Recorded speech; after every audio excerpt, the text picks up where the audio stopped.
Hello everyone, thank you so much for clicking the blog about Relay for Life. I am with a survivor right now. Thank you for coming in, Ivan. Not a problem. He is coming to talk about his survivor story and of course Relay for Life. So tell me a little bit about your story. All right, well, in 2007 I had pain in my hip and my back and this kind of stuff, and I kept on seeing doctors for different things. And anyways, long story short, it comes down to one moment where the doctor tells you, sort of inform me about this, but you have cancer. And at that moment, it's just like the lights go off, because the little you know about cancer, when you're not involved with cancer, you think it's a death sentence. And they gave me the wrong diagnosis, and there was a poster behind that said, 9 out of 10 people don't survive this. It was adenocarcinoma. So the irony in that is that at one point I went to Ottawa, and you get the good news that you have cancer. That's the good news, but it's not the same one. So I was diagnosed with stage 4. Germ cell testicular cancer, and had a tumor on my aorta. So the process began. So I had to go for chemotherapy for many months, every day for a long time. And on the third week, you'd only go the one day. It was very strong chemicals coming into you, and it's pretty scary because the first time you get at the hospital, and they get the suit and everything coming towards you. Like, is this going to hurt?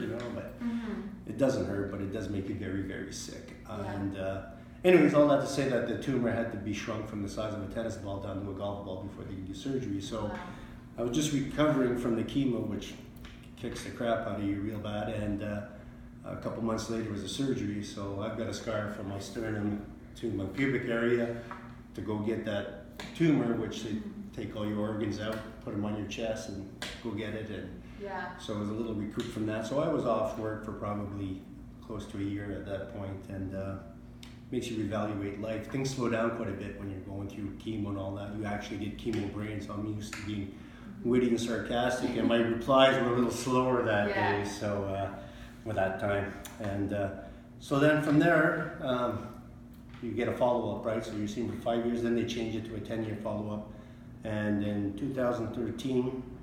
I don't know how you say this on I guess so. A testicle shaped like a peanut, like it was like ill shaped. So that had to come out. So I got that out in 2013, and then because I'm just lucky that way, I got it from that was a different type of testicular cancer. I had the 2 types, which happens to 1% of the people. And from that, I had a metastasis to a lymph node. So in 2015, I had to have 15 sessions of radiation, which doesn't make you feel good either. So.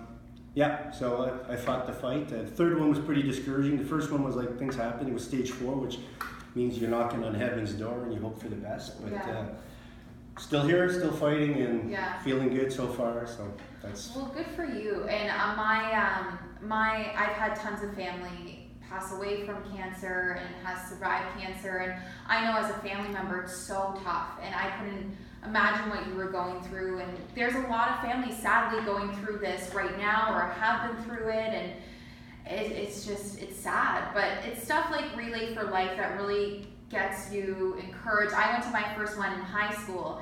I remember just hearing from students I didn't know just about their struggles and their stories. It was just sad but also really inspiring. So tell me a little bit about Relay for Life coming up on June 1st. Well, I'll start a little bit with my experience with Relay for Life, and I'll tell you about the composition of Relay for Life. So the first time you go, and it seems like, if you have someone who has Alzheimer's, you're aware of Alzheimer's, you have someone who has heart disease, when you're a cancer survivor, then you get involved with things that concern cancer, and you've seen people come and go. And by the way, I'm just going to tell people, when you visit someone with cancer, don't tell them you had a friend that had cancer and died. That's not encouraging. So speak about those who survived versus those who have passed away, because you need that motivation to keep going. Absolutely. But anyways, when you get to the relay, that first lap is like eerie, because the band pipes you in, and then you do a survival lap, and people are applauding and all this kind of thing, and it's kind of overwhelming with emotion. And but you're proud to be amongst those who walk, but all along there's luminaries that remind you of those who didn't make it. And then at the end, there's a survival memory of those people who passed away, and that's later on at night. So all you have is the lights from the luminaries, and it's dark, and it's a solemn walk, it's in silence, and that'll get to you every time. So that puts things in perspective for you. The relay is really about that. It's really about celebrating those who have survived. It's about remembering those who have passed away and those that are still in the fight. Yeah. And it really is kind of like a team effort, right? Like people are walking the laps, and it sort of represents your journey through cancer as well. You know, you need support, you need someone to take over when you can't anymore. Mm-hmm. So if you're someone who knows someone has cancer, and we all do, little things like offering to drive them, you know, for their chemotherapy, or supplying a meal, or just the day-to-day, and don't be shy to go talk to them. I mean, it's awkward for people. I know a lot of people quit visiting me because I have that, and it's not because it's contagious. People just don't know what to say. How you doing today? Well, what do you answer when you're stage 4? Fantastic, you know. So not really. So it's awkward. People don't know how to start the conversation, but just go and do your best. The relay is quite a great event. I mean, it's for everybody. There's all kinds of activities for the kids. You can make a day of it. It's a great place for family and friends to get together. You can buy a luminary. It's $5. You can buy them online. You can buy them in Kansas City. You can buy them there.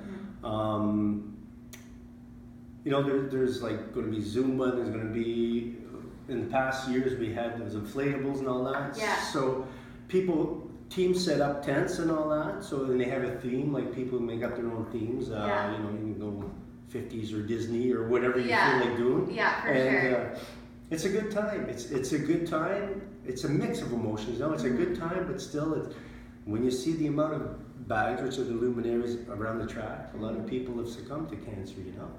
And, you know, like in my cancer experience, I've seen things. I mean, I saw a man in his 30s having to hide his face because the cancer of the cheek, it was eating them away. I've seen people, all kinds of body parts gone. But one of the things that had the most impact on me, I was waiting for my chemo, and a woman had driven like an hour and a half, 2 hours to get to her appointment, and she was pregnant, and they couldn't do a chemo. Her blood count was too low, and they sent her home, and she's crying in front of everybody and all that. Yeah. Those are things you remember forever. Absolutely.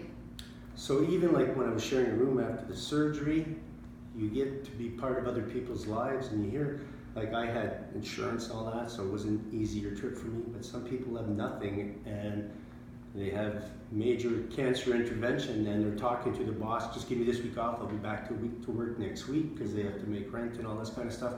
So it's tragic. So cancer's tough enough, but all those other things, you know, make it even worse. So if you can support someone in any way, just be there. Exactly. For them.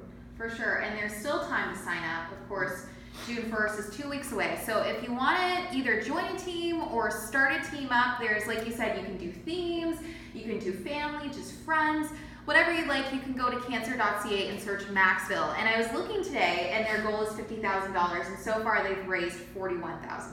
That's correct. Yeah. I found that out last night. Yeah, and there's still 2 weeks. Yeah, there's still 2 weeks to go, so I think we're going to hit it for sure. But We Got Fresh will be there all day long, all night long. You will be there, and of course, it's going to be an amazing event. So all the details will be in the blog. So just click away. And thank you again so much for joining me and talking about this. Not a problem. Thank you for having me. Thanks, guys.